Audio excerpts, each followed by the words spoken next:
Assalamualaikum warahmatullahi wabarakatuh.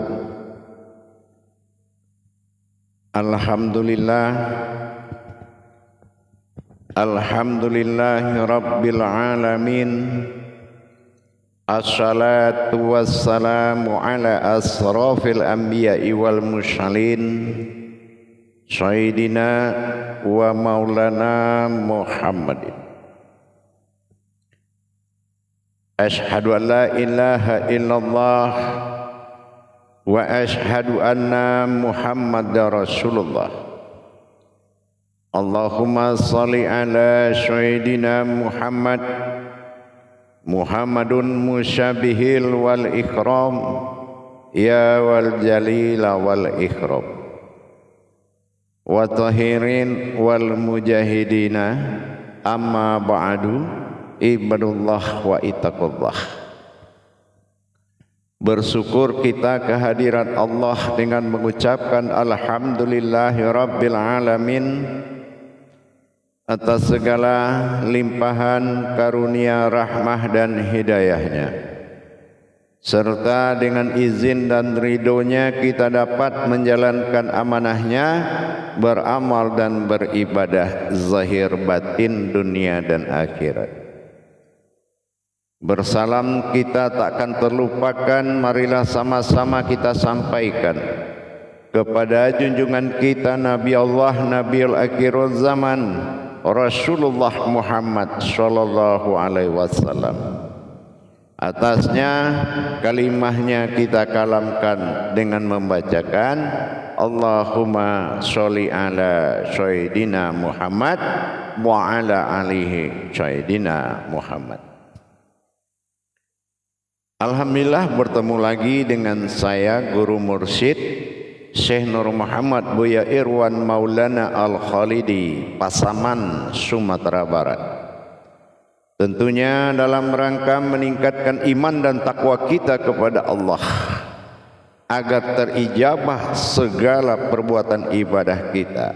Dengan adanya meningkatkan kuantitas diri kita menuju kualitas ibadah, tentulah dengan bertolabul ilmi, dengan belajar menuntut ilmu, terutama dalam makom tauhid asal awal dari rukun Islam, akan menjabarkan kepada tajalli rukun Islam yang 5. Insyaallah dalam makom majelis zikir Ma'rifatullah Indonesia, dalam wadah sarana tayangan syiar kita melalui YouTube Buya Pasaman Timur yang akan selalu berbagi dan kupas tuntas tentang hakikat ilmu, amal dan ibadah. Insyaallah para hadirin dan para hadirat, kaum muslimin dan muslimat, sahabatku, kerabatku seiman, jamaah semuanya, rahimakumullah. Dalam pertemuan yang sangat kita muliakan waktu dan tempat ini dan kesempatan yang diberikan oleh Allah, marilah kita berbagi wawasan dan ilmu pengetahuan. Sekali lagi, seperti biasa saya sampaikan, berbagi bukan karena banyak, meskipun itu sedikit, tapi keikhlasan yang menjadi utama. Itu yang menjadi utamanya. Bagi yang sudah memahami dan sangat mengerti, alhamdulillah, saya hanya mengingatkan agar tidak lupa. Tapi bagi yang belum sama sekali memahami yang akan kita bahas dan kita sampaikan dalam pertemuan ini, mudah-mudahan bisa kembali belajar dengan benar. Jamaah hadirin dan hadirat dimanapun berada, rahimakumullah. Di dalam kita menjalankan ibadah tauhid ini, pastilah kita mengutamakan sebuah kodrat. Menjadi pencarian dari seluruh jagat raya bumi Allah ini, yaitu mencari Tuhan dengan diri, mencari diri dengan Tuhan. Ini menjadi sebuah tajalli atau sebuah perjalanan. Tetapi dalam hal ini apakah kita sudah mengerti apa yang dimaksud dengan diri? Dari mana kita dapat kata-kata awal diri tadi? Dan bahasa diri ini dari mana kita bisa mendapatkan kebenarannya? Diri apa yang dimaksud? Apakah diri ini seperti riwayat manusia melihat dirinya, atau ada sebuah kodrat yang bernama diri? Inilah yang harus kita perjelas. Memang pada hadits qudsi Allah selalu Allah katakan, wala zinna jahadu fitna lahadiyahum subulana. Bersungguh-sungguhlah mencari jalanku, maka akan ku perlihatkan kepadamu. Didukung lagi oleh qudsi Allah. Dari surat Ankabut tadi didukung oleh qudsi Allah. Man arafa nafsahu wa qad araha rabbahu. Ini dikatakan ejaan lama. Artinya, man arafa nafsahu, barang siapa yang mengenal diriku, wa qad araha rabbahu, maka dia akan mengenal ketuhanannya. Siapa Tuhannya? Kenapa Allah mengatakan mencari diri? Karena ini adalah tingkat penciptaan dan tingkat yang dijadikan. Ini unsur umatnya berbeda. Ada yang dijadikan dari ciptaan yang bersifat makhluk pada alam semesta. Ada yang dijadikan yang bersifat umat dari kejadian yang dijadikan. Sesuatu yang jadi maka terjadilah dalam kun fayakun. Ini yang terjadi ini dilihat dari fayakun, yaitu hal yang timbul dari batin ke dirinya. Makanya ada faya itu tuh kaun itu pakai waw, hu atau dia. Ini penempatannya berbeda. Bagi makhluk yang hidup dalam semesta alam, tidak akan pernah dia mencari dirinya. Tetapi bagi yang dijadikan dari hal yang jadi, kun fayakun, berawal alif tidak terlihat pada kun dan alif tidak terlihat dari fayakun, tapi waw muncul memperlihatkan hatinya batin hu dia. Ini menandakan yang terjadi dari yang jadi. Dia ada yang jadi itu dua. Pertama ada dinamakan kunal, yang kedua kunah. Yang kunah ini adalah awal dijadikan zat pertama. Kunal adalah maujud, sifatnya alam pada zat atau nur. Ini kodrat dan derajatnya itu beda. Itu diri. Nah, ini yang dikatakan keakuan pada Tuhan, pada diri disebut dengan naf. Nah, itu keakuan, fa itu adalah rahasia atau batin rahasia atau rahasia syir. Jadi ini keakuan pada diri rahasia. Kenapa? Dia fa'yakun. Di sini tajalli hati kalbi yang berasal dari alam fizat dan fisifat yang disebutkan kalbi, yang mewujud dalam fisiri. Inilah yang terlihat. Ini munculnya beda. Timbul kodratnya beda dengan timbulnya penciptaan akbar. Nah, dari kebesaran yang berasal dari kekuasaan dan kekuatan, ini kodratnya beda. Aras, kutsi dan keramat berbeda dengan penciptaan. Penciptaan alam semesta dan yang terjadi adalah alamnya Allah, yaitu diri. Nah, inilah yang dikatakan naf. Allah menyelamatkan kedudukan seorang umat, seorang hamba dari makhluk. Ini adalah diri. Naf. Nah, pernyataan keakuan Allah pada dirinya yang disebut dengan diri dalam bahasa Indonesia, ini adalah nafnya Allah. Diturunkan diri sebagai pertolongan kepada sebuah umat, seorang umat untuk mencapai tingkatan ketuhanan. Kalau kehidupan alam semesta yang dikatakan meliputi segala alam itu adalah makhluk. Ini kehidupan makhluk, berbeda dengan kehidupan diri. Kehidupan diri, Allahu alam, alamnya Allah. Dilihat tubuh ini sampai ke dalam dengan lapisan-lapisan diri, batin-batin Allah. Berbeda dengan batiniah yang dijadikan, yang diciptakan. Ini adalah batiniah, wujud daripada alam insan. Semua alam ini, batiniah ini dinamakan insan. Tapi insani itu berbeda dengan insaniah. Kalau ini kita tidak bisa membedakan, wujud Allah ini adalah sebuah derajat yang sangat tinggi. Batiniahnya Allah, naf, hidupnya hayat, wujudnya hayyun, kodratnya qayyum. Hayat kehidupan, hayyun yang hidup, qayyum yang menghidupkan. Ini berbeda.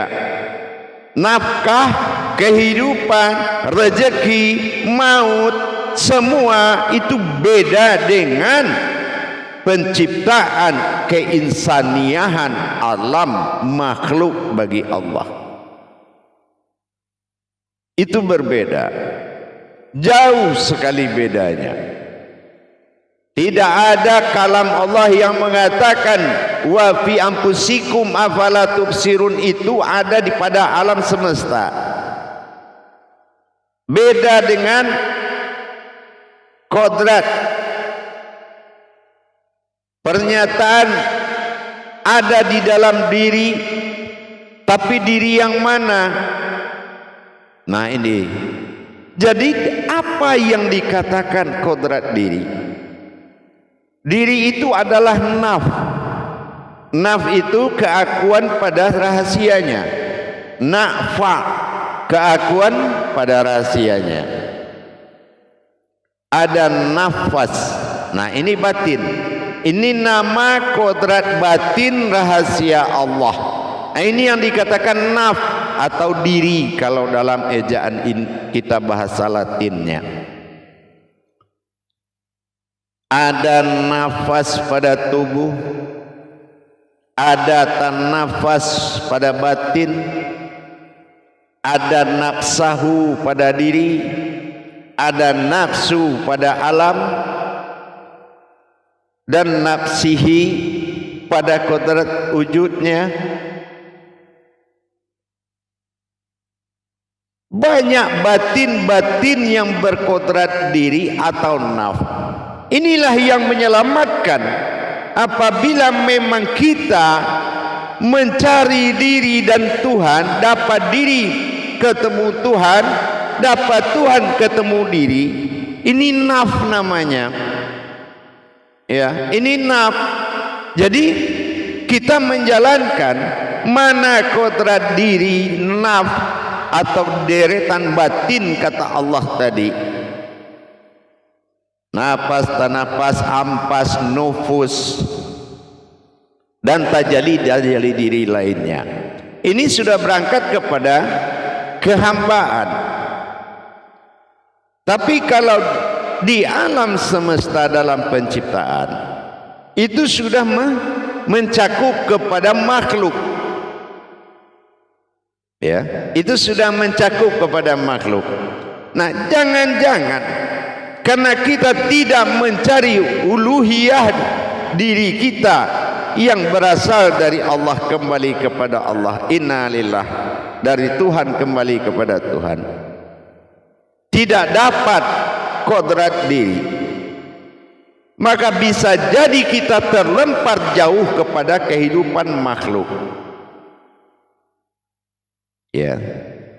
Jadi makna jadi dan terjadi ini tergantung kepada makom diri kita. Bisa jadi kita sudah terlempar jauh ke alam makhluk, sehingga kehidupan kita adalah kehidupan makhluk, bukan kehidupan Allah lagi. Kalau kehidupan Allah adalah hayat, yang hidupnya adalah hayyun, yang menghidupkan qayyum, lurus dari jantung, dari hati sampai kepada ma'nawiyah. Kontrolisasinya adalah isyarat kepada Allah. Tetapi dalam kehidupan alam ini juga memiliki suatu riwayat hayat perjalanan, mulai dari ahadah, ahadiyah, wahidiyah. Semua perjalanan alam itu ada. Laksana juga perjalanan diri. Maka dikatakan 7 petala langit dan 7 petala bumi. Arti 7 petala langit dan bumi, 14 sifat Tuhan bagi diri.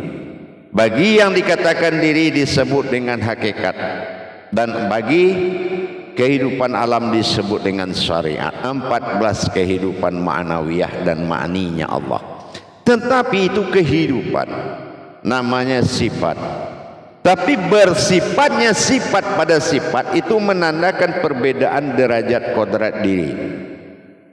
Kalau yang bersifat pada sifat adalah wujud Allah, keakuan semata pada diri, beda dengan kehidupan alam. Nah, ini alam adalah al-maidah yang bersifat menghidangkan apa yang khalifah Allah mau. Tapi banyak yang dikatakan istilah pembantu jadi tuan itu banyak. Apa yang dikatakan pembantu jadi tuan? Alam yang menentukan rezeki umat. Nah, inilah pembantu jadi tuan. Harusnya al-maidah alam ini menghidangkan, tetapi ternyata kita memohon bantuan kepada yang menghidangkan nasi kita. Nah, ini yang terbalik pola kehidupannya. Karena dia sudah terbalik pola hidupnya, maka Allah putus janji kepadanya, tidak mengabulkan janji-janjinya, apa yang telah dia ucapkan kepada keumatannya. Jadi mari kita mencari kebenaran, hakikat sebuah diri untuk mencapai sebuah hayat bagi keakuan yang bernama Allah. Jadi kalau kita tidak bisa menatap kehidupan Allah berbeda dengan kehidupan alam, ini Allahu alamnya sudah melainkan berbeda makom. Tidak bekerja, tidak makan. Tidak bekerja, tidak bisa bergerak kemana-mana. Seolah-olah kita seperti terinjak anak ayam. Semua di kaki. Mulai kaki di kaki, sayap di kaki, tangan di kaki, mata di kaki, mulut di kaki, enggak bergerak kaki, mati semuanya. Ini diakibatkan sudah berpindah. Allahu alam tadi menjadi alam semesta. Hakikat kehidupannya sudah berpindah, menyebabkan banyak keluhan-keluhan yang kita dengar. Kenapa? Karena tidak lagi dipelihara oleh Allah batin yang tersembunyi dalam nyawanya dan batak kodrat sir yang tersembunyi dalam kolbinya, batin yang terkodrat dalam jantungnya, mindah yang hidup dalam keningnya, ma'aninya dia tidak kenal lagi.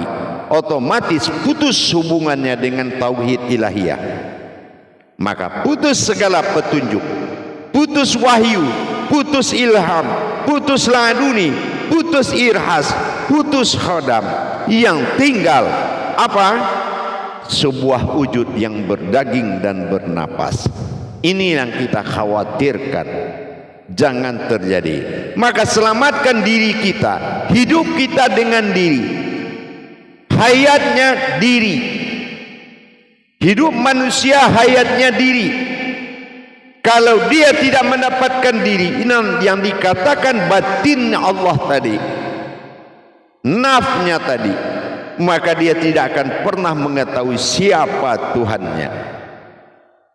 Dia tidak akan tahu siapa Tuhan bagi dirinya, karena tidak mungkin Tuhannya ada di gunung dan dimanapun, kecuali di dalam dirinya, dan mana dirinya yang bersifat alam, dan mana diri yang bersifat umat, mana diri yang bersifat hamba, mana diri yang bersifat hayat. Aku dalam prasangka umatku. Ini yang menjadi kenyataan. Tidak perlu kita cerita muluk-muluk. Perbuatan baik kepada Allah adalah ibadah, tapi kenyataannya perbuatan baik dijadikan tumpuan hidup dan mati. Tapi bukan kebaikan, bukan perbuatan baik yang menjadikan awal dan akhir, tapi kebenaranlah yang menjadikan awal dan akhir. Masa iman akan berangkat ke masa ilmu. Inilah yang dikatakan pengabdian ketuhanan. Meningkatkan kuantitas diri akan mendapatkan kualitas kehidupan sehingga menjadi perhatian Allah. Kita lihat yang dikalamkan oleh Allah di Al-Baqarah 269. Hikmahnya, kenapa di situ Allah mengatakan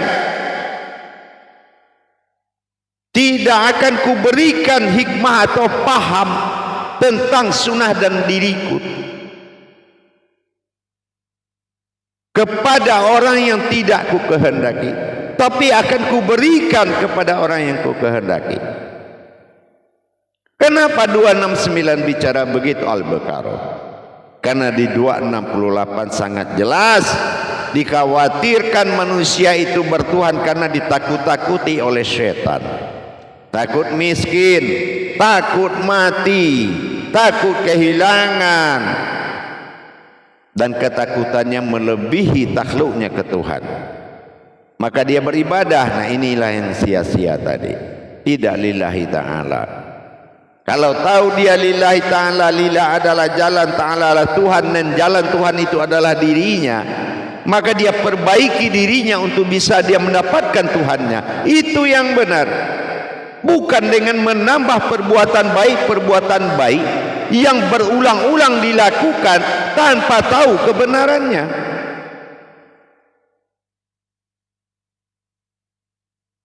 Ini yang akan menjadi kita saling mengingatkan.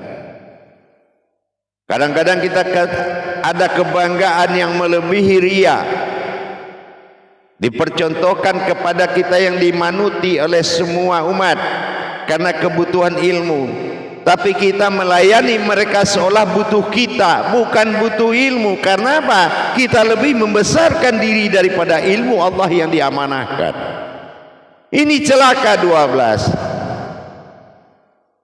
Dan kehancuran kehidupan batin-batinnya Allah, naf-nafnya ini adalah tanggung jawab kita yang telah menyalahgunakan kebenaran Allah pada diri kita. Rapikan dulu tauhid ilahiyah kita sebelum kita berkalam kepada umat. Sebelum berhenti pada suatu ilmu mimbar, belum nyata mimbarmu pada kodrat keadamannya, belum nyata ibadahmu kepada Muhammad ke ahlul baitannya pada dirimu, maka dari mana kamu bisa mengalami kenyataan kalam Tuhan dalam nyawamu? Itu contoh jamaah para hadirin. Ini kebenaran. Akhirnya apa? Mampir di kemanusiaan kita, maka kita akan menyampaikan dengan wahnya kita. Yang penting dulu orang takluk ke kita. Nah, ini berbahayanya. Itu diri itu, batin Tuhan. Jemaah, para hamba Allah, para umat Muhammad adalah orang yang diutus oleh Allah untuk mendapatkan jalan kepadanya, bukan orang bodoh yang ada di depan seorang guru. Bukan. Kita sama-sama batiniahnya Tuhan. Dia bukan orang bodoh tak tahu apa-apa, cuma orang yang lagi mengalami kelupaan, kelalaian, kealpaan terhadap Tuhan. Coba kalau ilmu tidur dalam iman, apa jadinya? Iman ini harus berjalan terus, meskipun di tingkat tauhidun, ke tingkat di atasnya tauhidin, pengenalan diri sudah meninggalkan pengenalan nama. Akhirnya kita bertemu dengan diri, dari dirilah kita mengenal Tuhan, dari Tuhanlah kita mengenal akunya. Tauhidnya manusia itu tauhid Tuhan. Kalau kita beribadah kepada yang dikutuk atau yang dibinasakan, yang tidak hayyun bako, yang kekal yang mana sih? Kenapa kita mengajak umat untuk beribadah ke tempat yang tidak kekal? Pelajari mana hayyun bako tadi. Yang kekal, hidup kekal itu yang mana? Nah itu dia. Disitulah kita beribadah. Kalau beramalia dalam konteks iman bagus, tapi jangan lupa dirimu konteks Tuhan. Beriman harus mengimani, mengimani harus dijalankan dan ditingkatkan keimanan itu, bukan jalan di tempat. Ini yang dikatakan diri. Panggilan diri inilah yang harus benar-benar diutamakan.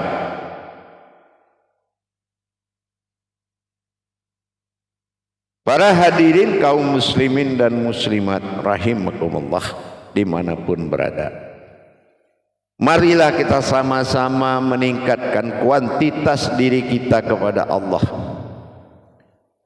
agar kita paham ibadah yang kita jalankan akan berkualitas tinggi, bermakom tinggi. Ini orang angkat tangan apa angkat takbir?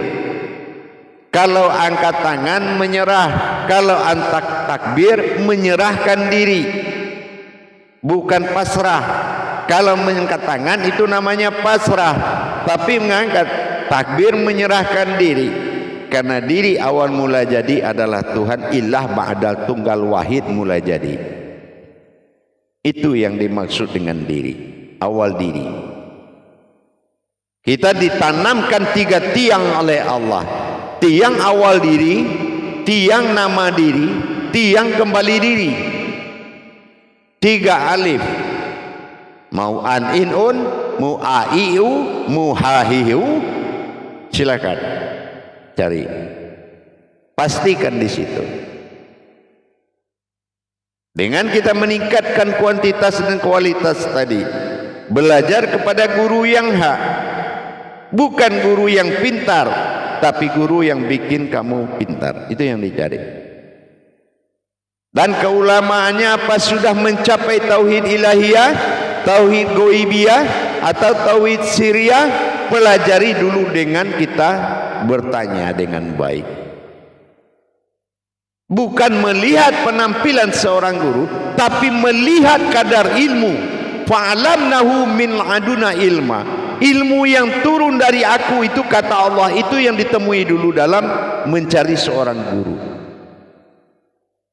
Bukan kita melihat wujud penampilan wahnya, bukan, tapi mendapatkan kodrat. Cari diri dapat Tuhan, cari Tuhan dapat diri.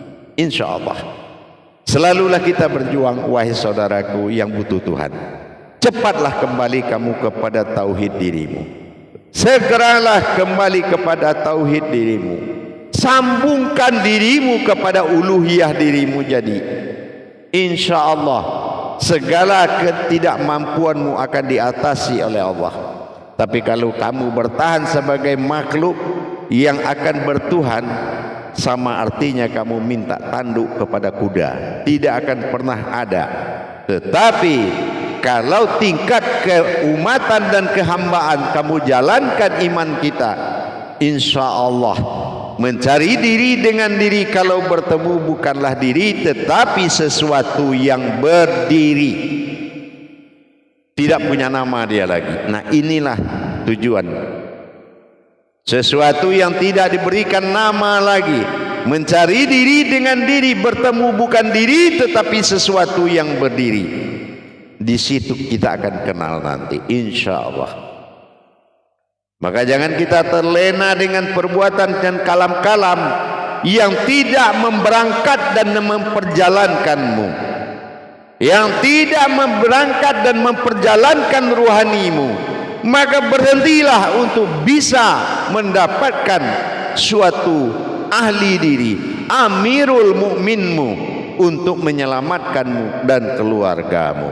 Insya Allah Islam memiliki 3 sifat. Pertama, secara syariat ini Islam sudah dikatakan sebagai penyelamat dunia. Ya, nah inilah yang dikatakan, Allah katakan wa'atil fi sya'atil inal fiddin. Bagaimana kita bisa selamat di dalam Islam?